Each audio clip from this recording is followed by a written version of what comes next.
这不，这2天的天气又变寒冷了，一到寒冷就很容易咳嗽。这些金桔是邻居给我的，今天就用这个金桔分享一个止咳糖水。金桔放入水里，加入食用盐，清洗干净。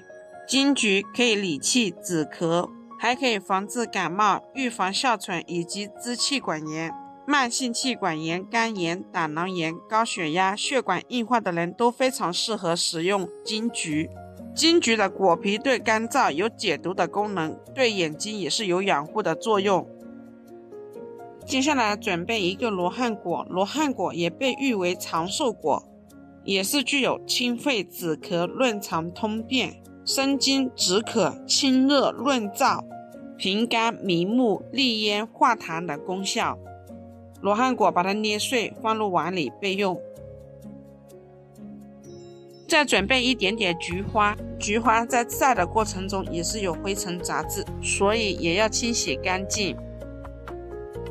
所有的食材清洗干净之后，放入养生壶里，加入1200毫升左右的纯净水，按花茶的键煮上20分钟。20分钟之后，这一个清热润肺止咳水就煮好啦。喜欢的朋友不妨收藏起来试一下。